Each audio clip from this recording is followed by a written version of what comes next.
Hello, today is April 3rd, 2018, and this is Paul Glumaz with Lyndon LaRouche's political movement. And we have quite a spectacular situation emerging in the world. Donald Trump, despite all the British assets in the world, whether they are in the media, in the financial world, inside government, outside government, have been massively deployed to bully the world into standing up to Putin for the poisoning of the father-son team, the father-daughter Skripal, and they've made allegations. They've gotten diplomats sent, expelled. They've done all of this, and all efforts are being made by every asset in the empire to do this. And what happened is that Trump has not stood up to Putin. And the London Economist, which is the flagship publication for the financial city of London, the core of the international banking system, has totally gone berserk, attacking Trump for not standing up to Putin.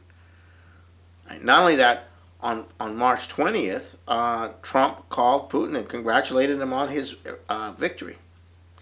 And they discussed the need to get together to deal with with the worsening situation that they're in the military area, and in the Ukraine, Syria, North Korea, etc. So as this escalation continues in the media, and it's not just, it's all the mainstream media, including Fox TV, is escalating on this as far as the Russians go. Donald Trump, it came out that in that March 20th meeting, March 20th discussion with Vladimir Putin, that they're talking about meeting, and Trump offered Washington, D.C. as a place to meet. And that came out in the media. And then there's more freakouts about that. So Donald Trump is not bending to the British. He's the first president that we know of since Kennedy that has not been bending to the British. That doesn't mean that the other presidents were not trying to resist the British, but he's the first one that's on a total assault, is not breaking with the British. Now, in this context, the Russians are going on an offensive. They're not laying low at all. And the Russians have forced a convening tomorrow, April 4th, of the Office for the Prevention of Chemical Weapons, which was created, and it has outlines procedures of how you deal with situations like this. And the Russians are demanding that the British provide samples to the OPCW, and that these samples be analyzed independently by the OPCW to determine if there's any way to determine where they were manufactured, if such samples indeed exist. Now, Sergey Lavrov, the foreign minister of Russia, indicated that it was only the British intelligence that makes sense that they did this, that nobody would stand to gain except the current government of Great Britain, which is suffering tremendous unpopularity at home. And with the Brexit not being well negotiated, there's real crisis coming on that because of the financial realities of the City of London's entanglement with the European financial system that have to be disentangled, and it's not clear on all of that. there's a real crisis in Britain, and Theresa May, the Prime Minister, is totally and what Sergey Lavrov said is that the British are known for their license to assassinate, to kill, which is true. The British are known. The British intelligence will kill anyone on the planet. It's legal in Great Britain for them to do so. If the Queen or the monarchy indicates that somebody has to be assassinated, whether they're a president or a ditch digger, it doesn't matter. It's legal under British law for them to carry out an assassination against any person on the planet, and this is known. So not only that, so this is a very, very serious thing, because people around the world know the dirtiness of the British methods. They know the hoaxes and the lies, and I mean, it was the same group that manufactured the weapons of mass destruction hoax that led to the Iraq War. This is the same group in the British intelligence that did this. So this is known. And so now the British are going to have to come forward and try some other kind of thing to get out of it, or to escalate to something new, something different, or do some other sleight of hand. Now, the second thing that happened is that the place where the British have their chemical weapons facility, which is where they manufacture chemical weapons, and where they have all their testing facilities and everything. It's one of them. It's probably the most advanced chemical weapons facility in the world. It's called Porton Down, and the experts at Porton Down have so far, despite massive pressure coming down on them, have so far been able or been willing to say that they have conclusive findings that the Novichok, the nerve agent, was made in Russia. They came from Russia. So not even they are authenticating that the nerve agent came from Russia. So that's even more interesting. And then you have this young lady, the daughter, is supposed to be alive and well, and she's still in custody. And how do you do a nerve agent attack with something that deadly, and people survive and all of that? So everything is suspect. The Russians have 13 questions that they want to have answered at the tomorrow's meeting, or they're demanding that the British comply with the regulations of the OPCW. There are regulations.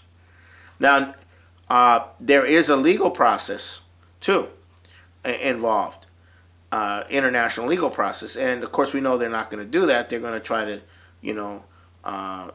do some kind of threat or some kind of thing. But this thing is really big, because the British are pulling out all their assets, and people are seeing who's under the influence of the British. That is, who can be blackmailed, who can be pressured into going along. So now, this is the kicker. But I don't know how true this is, but the State Department has said that while they did kick out 60 Russian, they're kicking out 60 Russian diplomats who they claim are intelligence people, which I wouldn't doubt that a lot of them are, because everyone knows who the intelligence people are. It's understood. And the Russians are kicking out 60 Americans, and they probably know who the intelligence people are. So they're kicking out 60.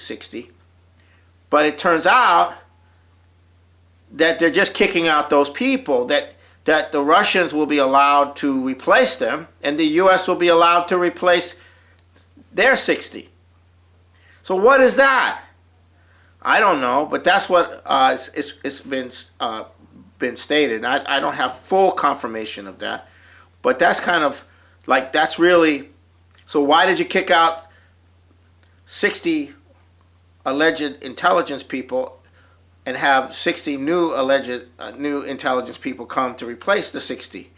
That doesn't make any sense. But anyhow, it could mean that Donald Trump went along with the British without the intention of fully going along, and had a back deal with the Russians. It's not clear. However, Trump is saying, what's wrong with having good relations with Russia? And I don't know if I'm going to be able to have good relations with Russia till I meet with Putin.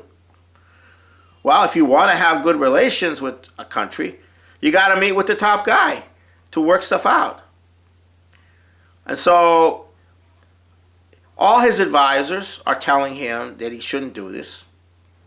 Just like all his advisors were telling him he shouldn't agree to meet with Kim Jong-un of North Korea. So you have the entire beltway of government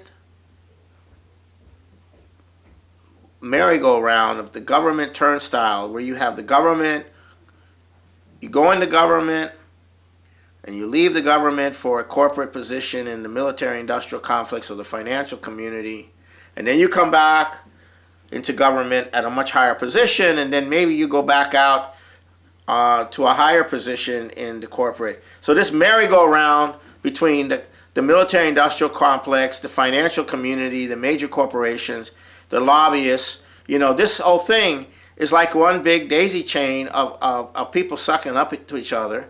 And they all have the, groupthink about the world that they think they're in.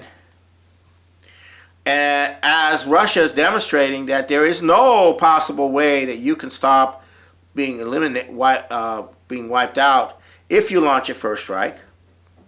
And the Chinese are now coming on with the Belt and Road, and they're going to transform the economy of the world. And these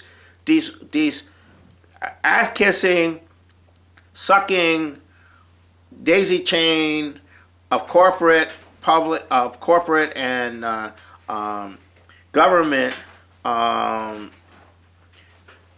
conglomeration, you might say, where everybody knows everybody and everybody's on the up and up and all of that. They're like going to have a guppy, and that includes the entire mainstream media, including Fox.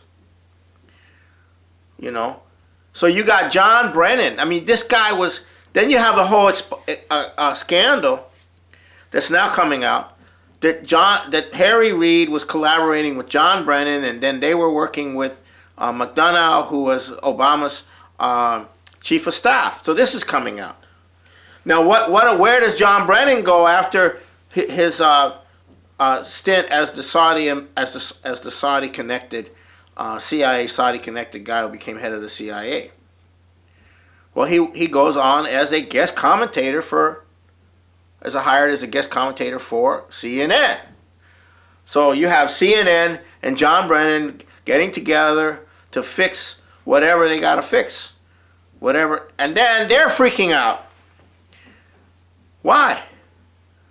Because the population's mood is increasingly skeptical about what is being said to them. There's an increasing skepticism in the population. And so many of the population don't believe anybody anymore. They think, everybody's lying. But those who are trying to figure things out, well, they start to go to different websites. They also go to other countries' websites, like RT or the Chinese or the Iranians or even some Latin American websites. Or they go to some European websites. Or they go to some other websites. And what you have right now is a howling freak out. Fake news from the mainstream media. Fake news. Why? Because they can't have complete control over the narrative. And not only do they not have complete control over the narrative, but the population is skeptical to begin with anything that comes out of CNN. Even those who would be predisposed to want to believe what CNN is saying, they're not, unless they're like really, like totally, ideologically, driven, or totally driven by the manipulation. There's a tremendous skepticism. Now, in the past, the Soviet Union and its officers who created, the news for the Soviet population were always, very much envious of our system because the mainstream media, ABC, CBS, NBC at that time, and the New York Times and the Washington Post and the Time magazine, they pretty much, U.S. News and World Report and a few others, they pretty much controlled the narrative that you received. And there was really nothing else. And the Soviet intelligence people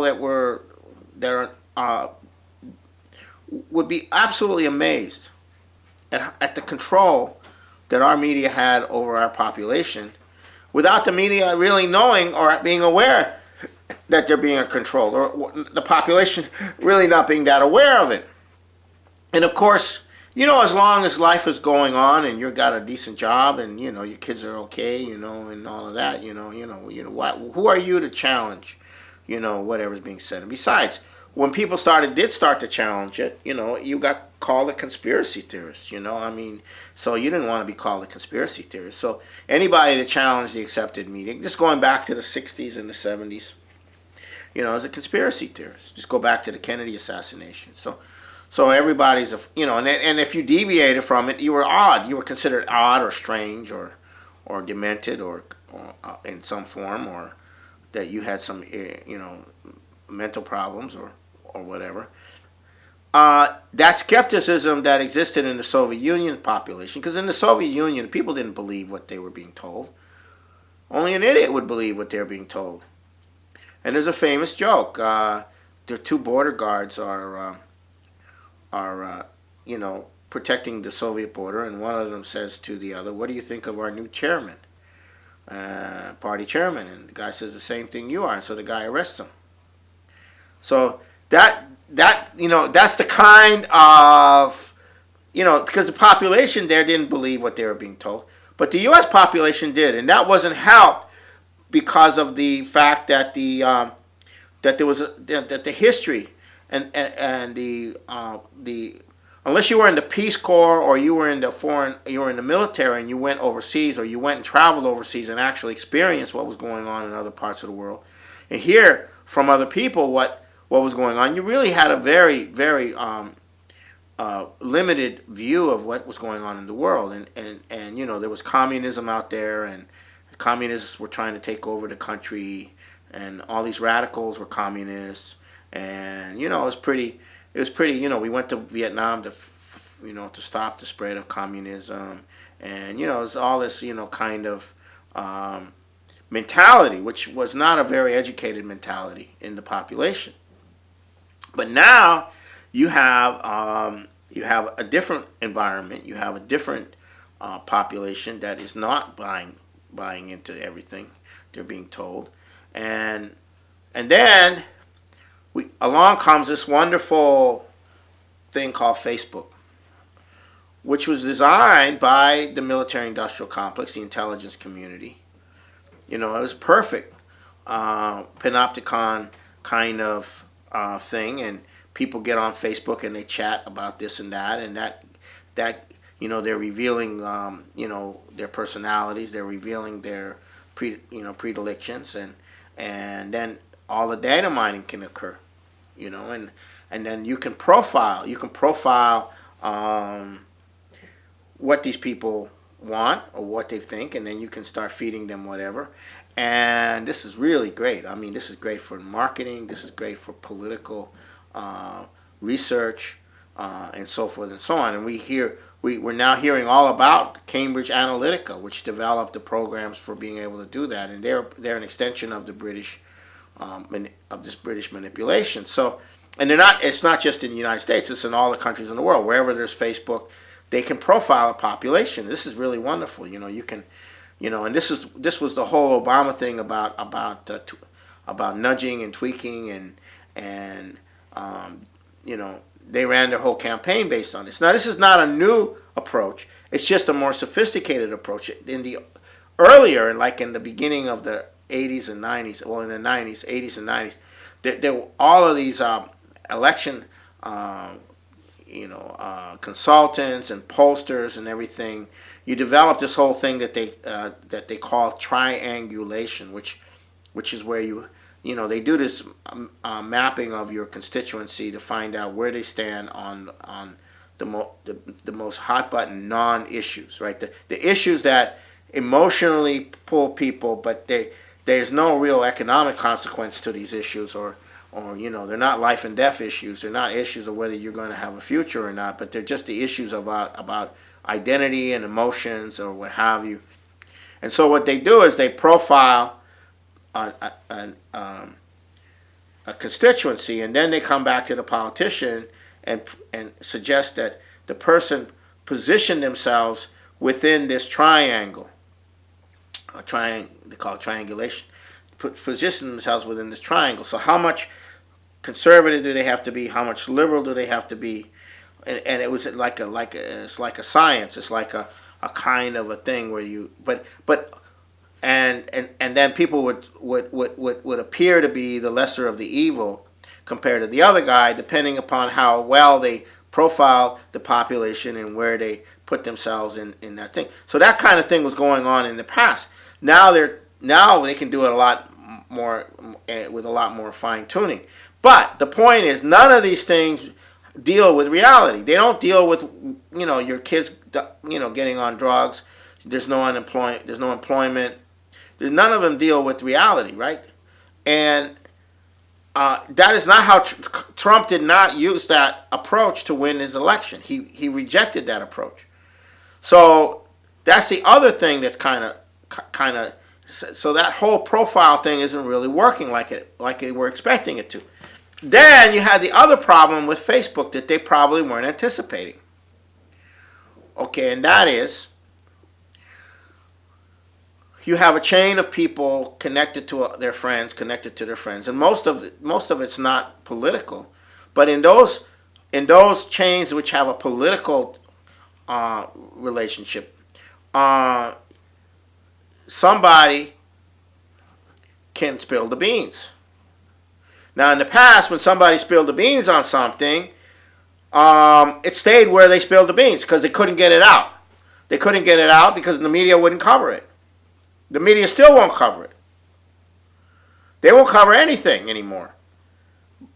But you just, you have 1,000 friends, you post it on them, and then if a few of those pick it up, send it to their 1,000 friends or 100 friends, and before you know it, something which is relatively from some obscure or not so obscure source becomes well known.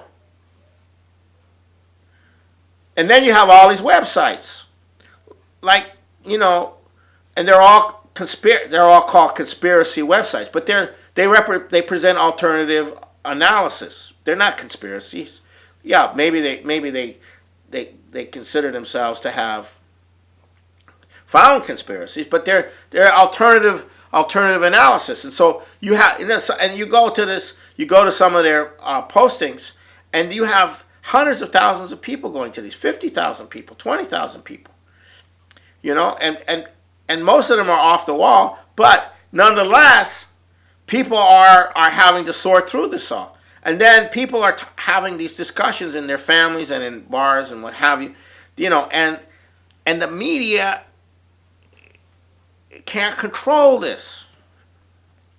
So now all of a sudden they're going berserk. They want to police Facebook, right? They want to, they're already shutting down a bunch of, and they've been caught, telling the small, the small newscasters they have to present it this way.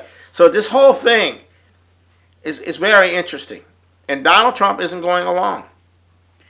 So now, those of you who've been watching the show here for a while, I want you to consider coming to one of our meetings.